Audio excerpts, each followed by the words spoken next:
जब लोग ये सवाल करते हैं, मैं अभी भी यहाँ क्यों हूँ? अरे क्यों? क्योंकि मैं विश्वास करता हूं और यही सच्चाई है। मैं यहाँ जो हासिल करने की कोशिश की जा रही है, उस पर विश्वास करता हूं और मैं हमारे सीईओ पर खुद व्यवसाय से भी ज्यादा विश्वास करता हूं। मुझे उन पर भरोसा है कि वह मुझसे कहीं ज्यादा जानते हैं और यही असल वजह है कि मैंने शुरुआत में ही इस व्यवसाय से जुड़ने का फैसला किया था, क्योंकि मैं ऐसे व्यवसाय में रहना चाहता था जो सभी के लिए समझना आसान हो, जो बहुप्रकारी हो, जिसमें ऐसे उत्पाद हों जिन्हें हम बेच सकें, और यही मेरे लिए शुरू से आकर्षण का कारण था। आज मैं आपसे जिस बारे में बात करना चाहता हूं वह यह है कि बहुत से लोग मुझसे पूछते हैं, हमें कुछ बिल्कुल नया क्यों अपनाना चाहिए? हम जो हमारे पास है उसी का इस्तेमाल क्यों नहीं कर सकते और उसी के साथ कुछ क्यों नहीं कर सकते? क्योंकि जब हमने पहले ही इतने सारे उत्पादों और सेवाओं को आजमाया या परीक्षण किया है, तो कुछ बिल्कुल नया लाने का कोई मतलब नहीं बनता। हमारे पास एक बहुत अच्छा काम करने वाला इकोसिस्टम है।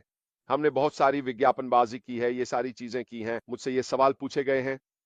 तो आज मैं आप सबसे जिस बारे में बात करना चाहता हूं वह है रिलॉन्च, ठीक है?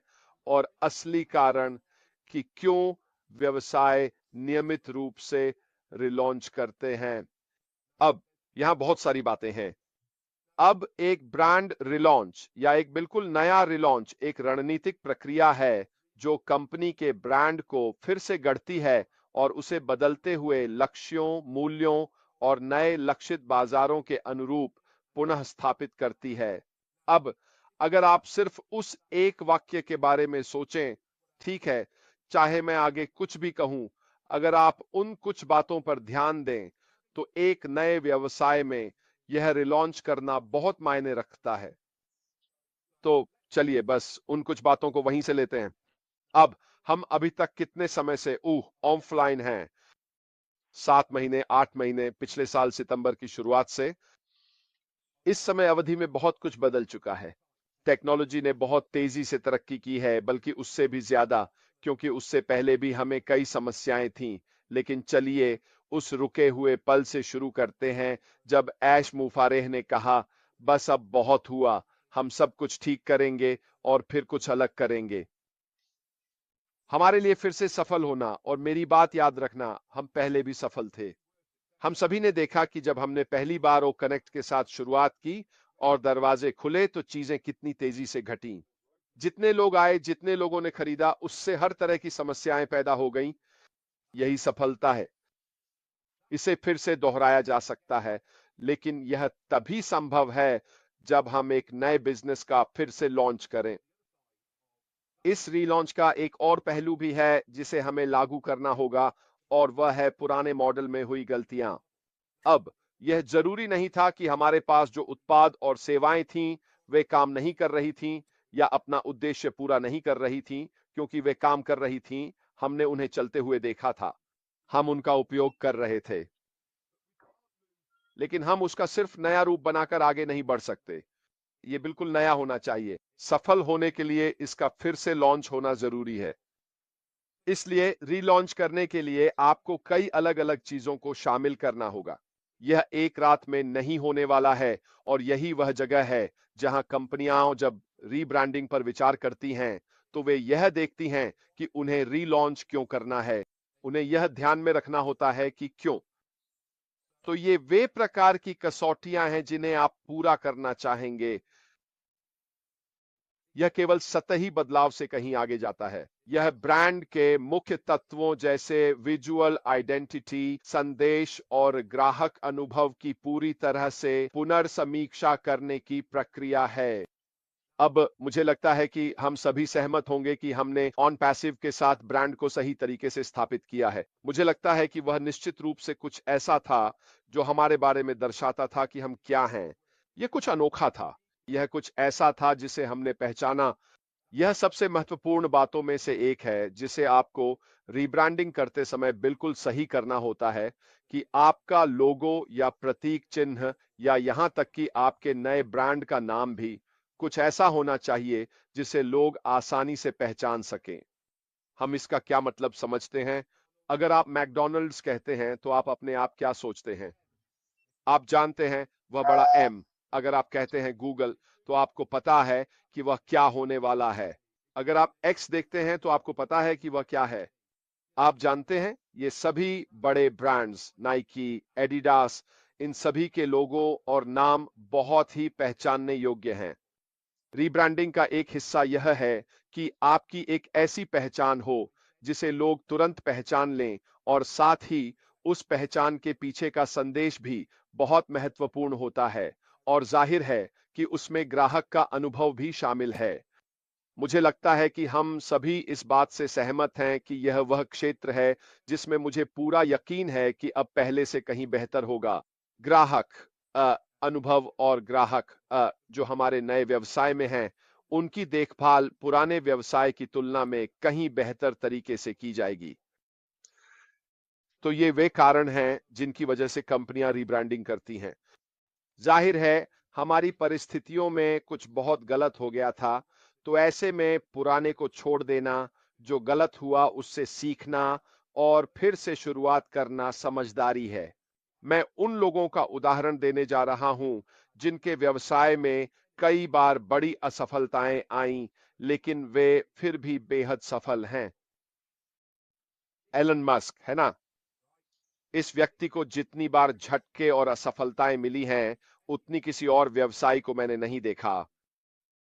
तो मेरा सवाल है, वह दुनिया के सबसे अमीर आदमी क्यों हैं? इसका कारण यह है कि वह सीमाओं को आगे बढ़ाते हैं। वह वे काम करते हैं जिन्हें लोग असंभव मानते हैं। वह इसे अपना लक्ष्य बना लेते हैं कि वे वह कर सकें जिसे दूसरे लोग असंभव समझते हैं। इसी वजह से वह इतने सफल हुए हैं, लेकिन इसके साथ साथ इसमें असफलताओं का नकारात्मक पहलू भी जुड़ा है। उन्हें तो पिछले हफ्ते ही एक असफलता का सामना करना पड़ा था।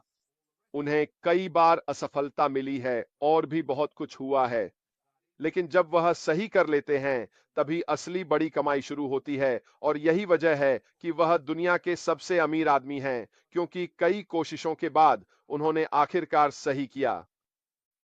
क्योंकि यह सब कुछ इतना नया है, इतना क्रांतिकारी है और बाकी सभी से बहुत आगे है, कोई और इसे कर ही नहीं सकता।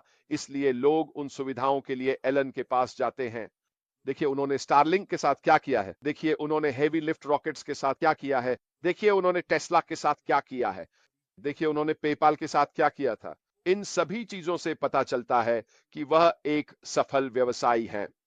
इससे कोई फर्क नहीं पड़ता कि उन्होंने अपने व्यवसाय में इसे इस मुकाम तक लाने के लिए कितनी असफलताएं झेली हैं। सबसे महत्वपूर्ण बात यह है कि यह सुनिश्चित किया जाए कि वह सफल हो। उन्होंने खुद को फिर से ब्रांड किया है। उन्होंने ट्विटर खरीदा, उन्होंने कुछ समय के लिए ट्विटर चलाया और फिर उसे रिब्रांड किया, है ना? अब उसका नाम क्या है? एक्स। ये ट्विटर जैसा ही है, लेकिन फिर भी यह एक रीब्रांडिंग है। यह उस प्रोडक्ट का फिर से लॉन्च करना है जो पहले था। हम खुद और ऑन पैसिव के साथ आगे बढ़ रहे हैं किसी ऐसी चीज की ओर जो एक तरह से फिर से लॉन्च होगी। हम इसमें बिल्कुल नई चीजें शामिल करने जा रहे हैं, ऐसी चीजें जो हमने पहले नहीं देखी हैं।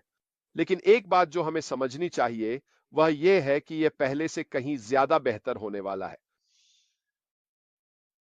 इसका एक हिस्सा रणनीतिक योजना है। फिर से लॉन्च करने के लिए एक अच्छी तरह से परिभाषित योजना की आवश्यकता होती है, जो बदलावों के पीछे के कारणों और कंपनी के उद्देश्यों के साथ उनके मेल को स्पष्ट करती है। आइए अब सिर्फ इसी एक बात के बारे में थोड़ा सोचते हैं। रणनीतिक हिस्से के साथ पुनः लॉन्च करने का कारण क्या है? हम ऐसा क्यों कर रहे हैं? हम ऐसा इसलिए कर रहे हैं क्योंकि हमारे व्यवसाय के भीतर कुछ लोग थे जो हमें नीचे गिराने की पूरी कोशिश कर रहे थे। वे हमारे फंड चुरा रहे थे। वे हमारी कड़ी मेहनत को नुकसान पहुंचा रहे थे। वे हमारे द्वारा हासिल करने की कोशिशों को पटरी से उतार रहे थे। मुझे लगता है कि इसका एक कारण यह भी है कि वे कंपनी के उद्देश्य के साथ मेल नहीं खाते थे। हम में से कई लोगों ने एक जैसी बातें कही। हम वे चीजें क्यों कर रहे हैं जिनका ऑन पैसिव से कोई लेना देना नहीं है? हम एक ही दिशा में क्यों भटक रहे हैं? यह ऑन पैसिव नहीं है, यह हमारे कंपनी के उद्देश्य का हिस्सा नहीं है। तो इस पुनः लॉन्च का एक हिस्सा, इस नए व्यवसाय के साथ हमें कंपनी के उद्देश्यों के साथ फिर से जोड़ना है। इसका मकसद हमें फिर से सही रास्ते पर लाना है। इसका उद्देश्य हमारे मूल्यों के साथ बने रहना है जो हम हासिल करने की कोशिश कर रहे हैं। ये सब उस रणनीतिक योजना का हिस्सा है जो पुनः लॉन्च की आवश्यकताओं में आती है। ब्रांड पहचान एक और पहलू अक्सर लोगो, रंग, फॉन्ट आदि जैसे दृश्य तत्वों को अपडेट करने से जुड़ा होता है। हो सकता है कि एक बिल्कुल नया नाम हो, मुझे नहीं पता, क्रिस को भी नहीं पता। एक ही व्यक्ति जानता है और वह है ऐश मुफारेह। लेकिन अगर ऐसा होता है तो मुझे हैरानी नहीं होगी। अगर एक नया लोगो आता है तो भी मुझे हैरानी नहीं होगी। अगर एक नया रंग संयोजन आता है तो भी मुझे हैरानी नहीं होगी। अगर इससे जुड़ी हर चीज बिल्कुल नई हो तो भी मुझे हैरानी नहीं होगी। क्यों? क्योंकि यह उस चीज का एक बिल्कुल नया पुनः लॉन्च है जिसे हम हासिल करने की कोशिश कर रहे हैं। क्या ऑन पैसिव के मूल मूल्य इस नए व्यवसाय में भी वही रहेंगे? बिल्कुल। मुझे पूरी तरह विश्वास है कि वे मूल मूल्य जिनसे हम थोड़ा भटक गए थे, इस नए व्यवसाय में जरूर होंगे। ये इस बारे में है कि हम सब मिलकर मानवता, इंसानियत की मदद के लिए क्या कर सकते हैं, फर्क ला सकते हैं, बेहतर मूल्य दे सकते हैं। ये सारी बातें जब एक साथ मिलती हैं तो यही हमारे मुख्य मूल्य बनती हैं। मुझे भविष्य में यह देखकर भी हैरानी नहीं होगी कि हमारे व्यवसाय की परिभाषा, जिसे हम सब एक बहुत ही आसान वाक्य में समेट सकें, हमारे पास हो। ये वे चीजें हैं जो मुझे वाकई बहुत उत्साहित करती हैं। क्यों? क्योंकि मुझे पता है कि हमारे पास कोई ऐसा है जो नेतृत्व कर रहा है और इन्हें सच करेगा। वह हमारे एलन मस्क हैं। वह हमारे पागल प्रोफेसर हैं जो जोखिम उठाकर यह सुनिश्चित कर रहे हैं कि वे चीजें करें जो कोई और हासिल करने की कोशिश भी नहीं कर रहा। आप उन्हें ऐसी बातें करते सुनते हैं जो बिल्कुल भी समझ में नहीं आती, लेकिन उनके लिए वे पूरी तरह से मायने रखती हैं। वह इंटरनेट पर, खासकर व्यापार के मामले में, हमारी सीमाओं को आगे बढ़ाने की कोशिश कर रहे हैं। वर्तमान मानकों को क्रांतिकारी रूप से बदलना, अस्थिर करना और बाधित करना ही उनका उद्देश्य है। यही वह चीज है जो फर्क लाएगी। आप बहुत भाग्यशाली हैं क्योंकि आप इसका हिस्सा बनने जा रहे हैं। और अगर आप नकारात्मकता या उन लोगों से प्रभावित होते हैं जो कहते हैं कि यह नहीं हो सकता, तो क्या आपको नहीं लगता कि एलन मस्क को यह सब जीवन भर झेलना पड़ा है? क्या आपको नहीं लगता कि उनके सामने हमेशा नकारात्मकता की दीवार खड़ी की गई? वह क्या करते हैं? वह पलटकर सामने देखकर उनसे कहते हैं, अब देखो मैं क्या करता हूं। क्या आपको नहीं लगता कि हमारे सीईओ भी बिल्कुल वही कर रहे हैं? वह भी ठीक वही कर रहे हैं जो एलन मस्क ने इस नए बिजनेस को खड़ा करने के लिए किया था। हमें अपने ब्रांड संदेश और बाजार में उसकी स्थिति को भी फिर से परिभाषित करने की जरूरत है। यह हमारे नए बिजनेस में सफलता के लिए बेहद महत्वपूर्ण है। हमें अपने ग्राहकों के सामने पूरी तरह स्पष्ट होना होगा कि हम क्या हैं और कौन हैं। याद है, हम पहले बात कर रहे थे कि अब ग्राहक उन चीजों के लिए ज्यादा पैसे देते हैं जिनके मूल्यों की उनके खुद के मूल्यों से समानता होती है। हम रोजाना ऐसा करते हैं। मैं खुद भी ऐसा करता हूं। मैं अपनी सब्जियां स्थानीय फार्म शॉप से खरीदता हूं क्योंकि मुझे पता है कि वो ताजा हैं, ऑर्गेनिक हैं। वो ऐसे स्रोत से आती हैं जो मेरी कुकिंग की जरूरतों और इच्छाओं से मेल खाता है। इसीलिए मैं थोड़ा ज्यादा पैसे देता हूं। लोग हमेशा प्रोडक्ट्स या सर्विसेज खरीदते समय ऐसा ही करते हैं। अगर कोई चीज उनके व्यक्तिगत विश्वासों से मेल खाती है तो वे खुशी खुशी थोड़ा ज्यादा पैसा देने को तैयार रहते हैं। इसी वजह से आजकल बाजार में उस संदेश का होना बहुत जरूरी हो गया है। ग्राहक अनुभव। किसी भी रीलॉन्च के समय आपको अपने ग्राहकों के समग्र अनुभव को बेहतर बनाने का लक्ष्य रखना चाहिए। मुझे सच में लगता है कि हमने ऑन पैसिव इकोसिस्टम, ग्राहक सेवाओं आदि से बहुत सारे सबक सीखे हैं और यही वह मुख्य तत्व है जिसे हम नए बिजनेस में देखने वाले हैं, यानी ग्राहक अनुभव। लक्षित दर्शक, लक्ष्य बाजार और उसकी बदलती जरूरतों को समझना किसी भी सफल रीलॉन्च के लिए बेहद जरूरी है। मुझे लगता है कि हमने ये बात लगभग पूरी तरह से समझ ली है। हमें पता है कि ग्राहक क्या ढूंढ रहे हैं। हम उनकी जरूरतों को पूरा करने वाले हैं। याद है ऐश ने क्या कहा था? अगर उन्हें किसी चीज की जरूरत है तो हम उसे बनाएंगे। हमें पता है कि हमारे उत्पादों और सेवाओं के मामले में ग्राहक क्या चाहते हैं। हम ये सुनिश्चित करेंगे कि हमारे पास सबसे बेहतरीन, क्रांतिकारी और कम कीमत पर बेहतर मूल्य वाली चीजें हों। यही बात फिर से हमारे नए बिजनेस के उद्देश्य के साथ मेल खाएगी। और आखिरी बात यह है कि एक रीलॉन्च के लिए बदलावों की घोषणा और प्रचार करने के लिए एक व्यापक मार्केटिंग और संचार योजना की आवश्यकता होती है। अगर हम ऐसा होते हुए देखें जब हम आगे बढ़ना शुरू करेंगे तो मुझे कोई हैरानी नहीं होगी। मुझे हैरानी तब होगी अगर हमारे पास किसी न किसी रूप में कोई बड़ी बड़ी मार्केटिंग कैंपेन न हो या ऐसा कुछ न हो जो हमारा नया नाम, अगर कोई है, सबके सामने रख दे। यह भी रीलॉन्च के समय बहुत महत्वपूर्ण होता है। तो संक्षेप में हम अगले चरण में जहां जा रहे हैं वह किसी विशेष कारण से और एक निश्चित उद्देश्य के तहत किया जा रहा है ताकि हम आगे की प्रक्रिया को बेहतर, यह इसलिए किया जा रहा है क्योंकि इसकी आवश्यकता है। यह इसलिए किया जा रहा है क्योंकि तकनीक आगे बढ़ चुकी है और हमें अपने उत्पादों या सेवाओं को वहां लाना और आगे बढ़ाना है जहां हम थे। इसे करना समझदारी है। अगर आप इसके पीछे के सिद्धांत को देखें तो यह तर्क संगत है। लेकिन सबसे महत्वपूर्ण बात यह है कि मैं पूरी तरह से मानता और विश्वास करता हूं कि जहां हम जा रहे हैं वह पहले से कहीं बेहतर होगा। परिवर्तन अनिवार्य है। हमें इसे अपनाना चाहिए और इसके साथ आगे बढ़ना चाहिए। अब और आपको इस बात को लेकर बहुत बहुत उत्साहित होना चाहिए कि वह हमें क्या देने जा रही है। नई दिशा उसे आने दो। ऐश माफारा को लाओ, उस नई दिशा को लाओ। हम सब इसके लिए उत्साहित हैं। पुरानी दिशा की बात करें तो देखो, मेरी कार उतनी अच्छी नहीं चल रही थी, वह 10 साल पुरानी थी। मैंने क्या किया? मैंने एक नई दिशा में कदम बढ़ाया और एक नया ट्रक खरीद लिया। सोचने का तरीका वही है। अगर कुछ खराब है तो आप उसे ठीक करते हैं। अगर आप आगे बढ़ रहे हैं और कुछ टूट जाता है तो आप उसे ठीक करते रहते हैं। अगर आपके रास्ते में जो भी चीजें आ रही हैं वे यहाँ वहां टूटती रहती हैं तो आप क्या करेंगे? क्या आप बस बैठकर रोएंगे? क्या आप इसके लिए कुछ करेंगे? ऐश माफारा ने बहुत मुश्किलों का सामना करते हुए कुछ बनाया है। हमारे लिए एक साधन, एक व्यवसाय तैयार किया है। कुछ ऐसा बनाया है जिसके बारे में मैं हर दिन बात कर सकता हूं, जो मुझे पूरी तरह से उत्साहित कर देता है। और रेड, मार्टी और बाकी सभी लोग भी इसके बारे में बात कर रहे हैं। हम यहां हैं क्योंकि हम उस पर विश्वास करते हैं जो वह कर रहे हैं। ठीक है?